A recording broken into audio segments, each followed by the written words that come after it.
रोआ लोग के स्वागत बा हमनी के चैनल पर। आज हमनी के खूब सुंदर एगो मैया के गीत गाएम सा। तब रोआ लोग सुनेम लो और अच्छा लगी तो जरूर लाइक सब्सक्राइब करेम लो और हमनी के सपोर्ट करेम लो।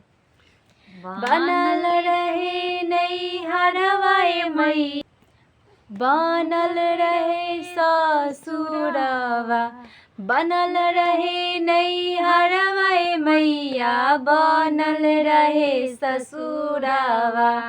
ऐसन बरवा देह तुए मैया, सजल रहे सिनुरवा। ऐसन बरवा देह तुए मैया, सजल रहे सिनुरा। नैहर में माई माई बाप, ससुर में सास ससुरवा। नैहर में मांगी माई बाप, ससुर में सास ससुरवा। ऐसन बरवा दिया तुए मैया, सजल रहे सिनुरवा।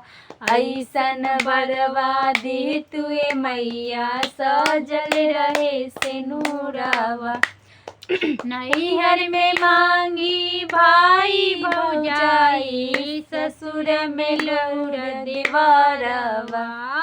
नैहर में मांगी भाई भौजाई, ससुर में लौर देवरवा।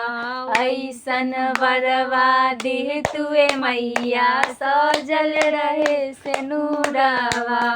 ऐसन बरवा दी तुए मैया, सजल रहे सिनुरवा। बनल रही नैहरवाए मैया, बनल रहे ससुरवा। बनल रही नैहरवाए मैया, बनल रहे ससुरवा। ऐसन बरवा दी तुए मैया, सजल रहे सिनुरवा। ऐसन बरवा दी तुए मैया, सजल रहे सिनुरवा। रोआ लोग के कैसन लागल गीत बताएम लो और लाइक कमेंट सब्सक्राइब करेम लो।